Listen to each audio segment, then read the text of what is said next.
started cutting these pieces, you'll see later what this is for, so I'm not going to go through too much time explaining it all right now. But one thing you want to do with this old rusted pipe is always remember, take your little hammer, knock it a couple times, knock that rust loose. It's still probably not going to cut great because there's a lot of rust in there, so it will kind of blow out of the way. But doing that a couple times through each spot that you're going to cut just breaks some of that rust up. And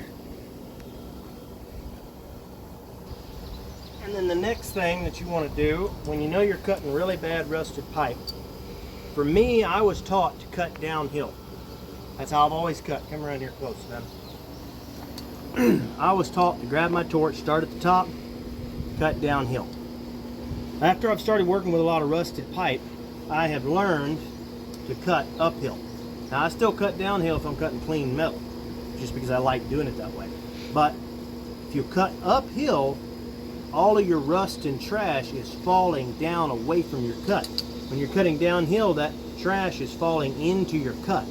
So like I said, if it's clean metal, it doesn't matter. But when you're doing this filthy, nasty stuff, it matters. So you can just watch. It's still not going to be perfect, but you just kind of work with what you got.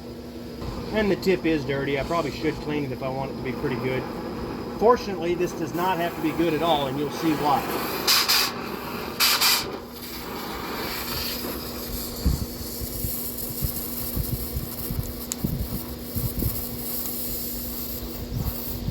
I'm going to just go right center of the line because this does not have to be perfect, just somewhere close to 5 inches. I start, go down a little, and then come back up.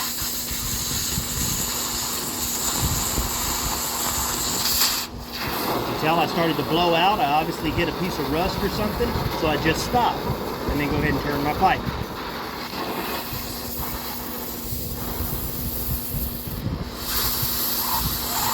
And then I ease on the trigger to go through the rust because I know there's a piece of rust there. And then pick back up.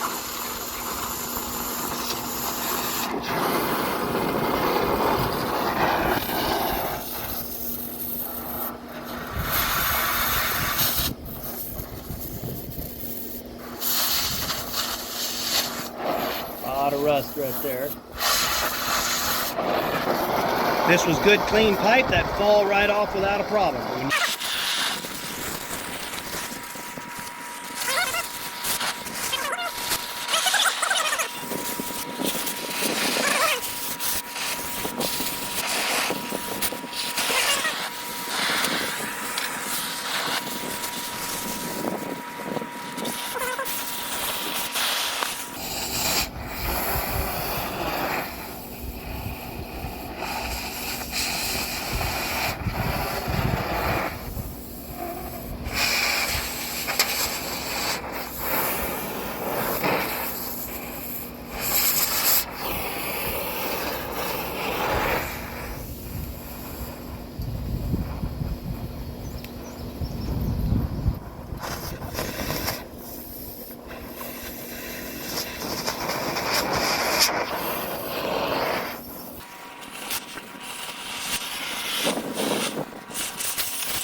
Cutting this old pipe like this, you know that you're not going to get it perfect.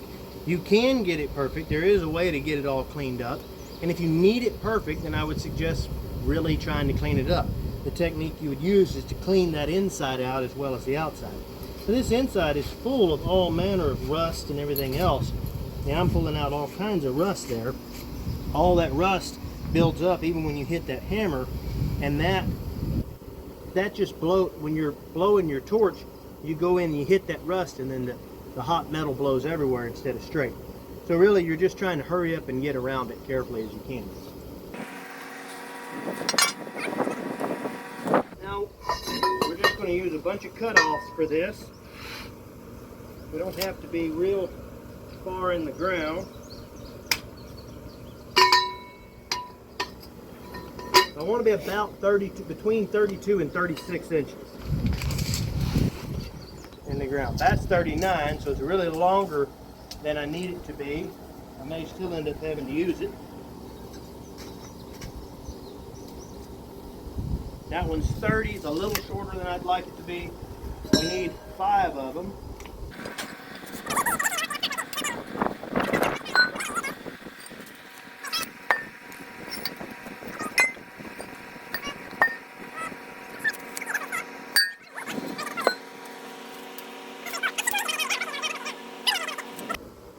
And I've got all these scrap pieces I cut for something else, and I decided I didn't want to do it that way.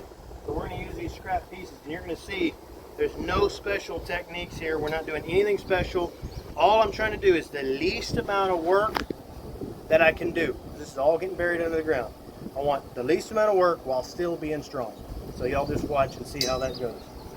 Essentially all we're going to do is we're going to lay this across the pipe to make a flat plane. This is not where it goes at the moment. I'm not going to touch that because it's hot. And then I'm going to put my square underneath there at a 45 and check my 45, make sure it's that way. Tack it there, and then I'll move it up to here and weld it down to my pipe.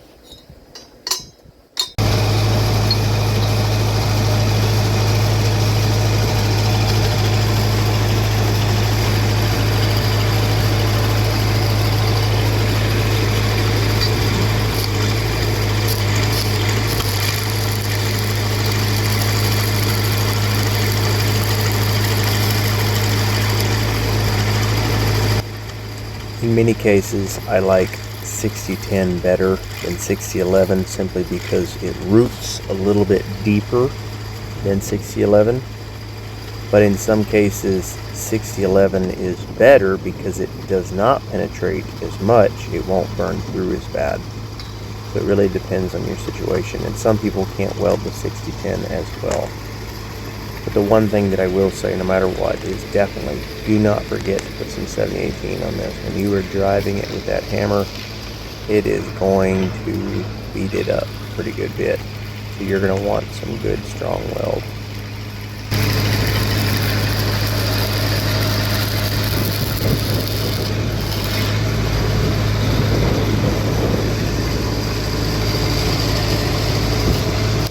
In a typical setting, we usually use 6010 to root very deep so we can have good penetration, and then use a 8010 or a 7018 to cap it with in order to give us more strength, because 6010 and 6011 aren't very good for vibration. Now, the more passes you do, the better any rod will be, simply because more passes actually increases the flexibility a little. Nope. Always run out of gas at the wrong time. It's the 1969 Red Face. This is a good machine right here. Everybody hates these old machines, but if you'll just remember one thing, every time you're turning it off for more than a week, if you're going to turn it back on the next day, it doesn't matter. But if you know it's going to be off for more than a week, turn your gas off, let the machine run out of gas and kill itself. If you'll remember that one thing, you'll eliminate so many problems.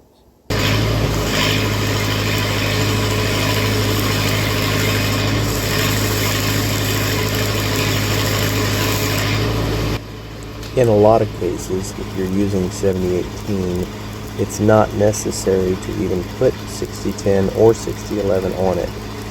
The only reason really for using the 6010 here is A, it's a little faster to tack together, and B, to me, as dirty as this pipe is, as rusty as it is, it's faster for me to just put some 6010 over it and then 7018 rather than pulling out a wire wheel and cleaning it up.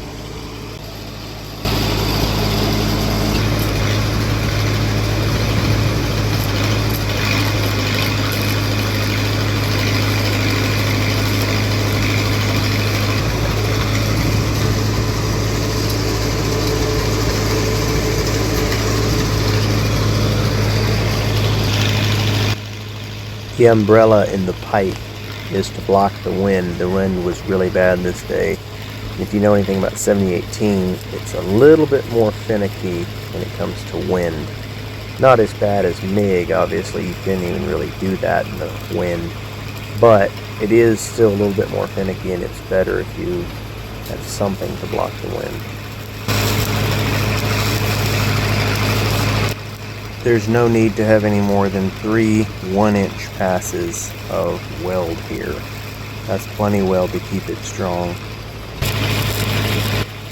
But if you doubt your skill in welding with 7018, go ahead and weld it all the way out.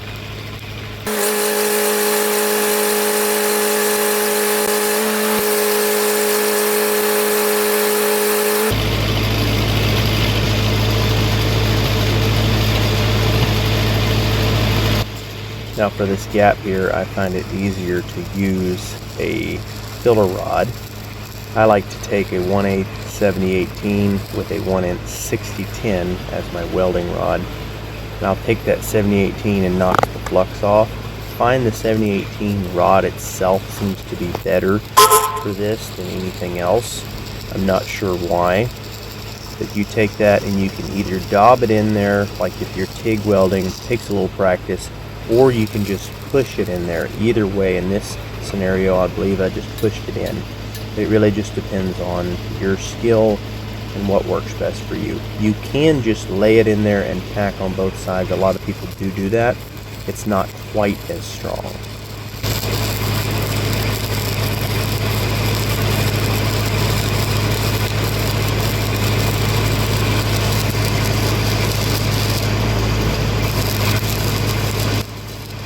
I highly recommend that every farmer watching this learns to weld 7018 and learns to use a filler rod like this. It will save you so much time and trouble.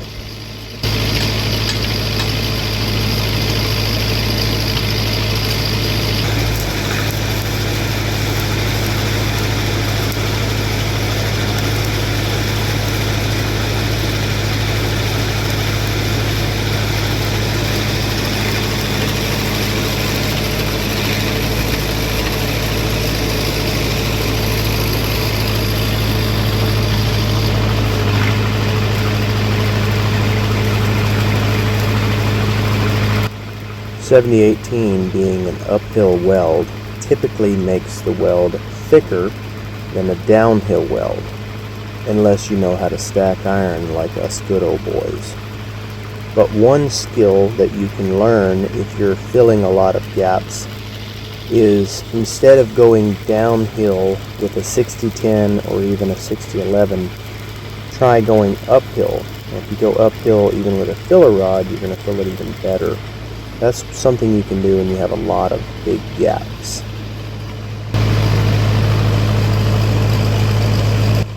It is another one of those things that does require a little bit more skill, and there's a little learning curve, especially if you've only ever welded downhill. It takes a little bit of practice, but it's definitely well worth it. Now I have to be honest here, I have never welded with 6011 uphill.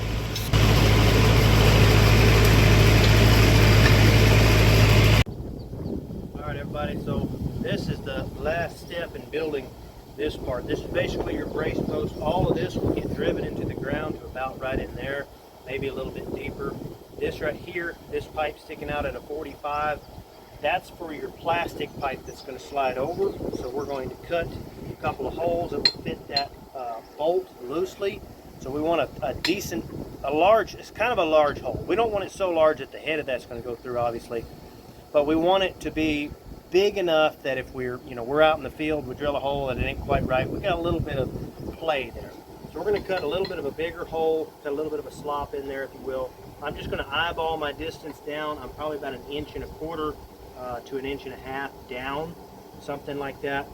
Doesn't really matter that much. You just get your hole figured out about right, and then once you get done, once you get it driven in, we'll show you more of that later. So we're just going to make that cut quick.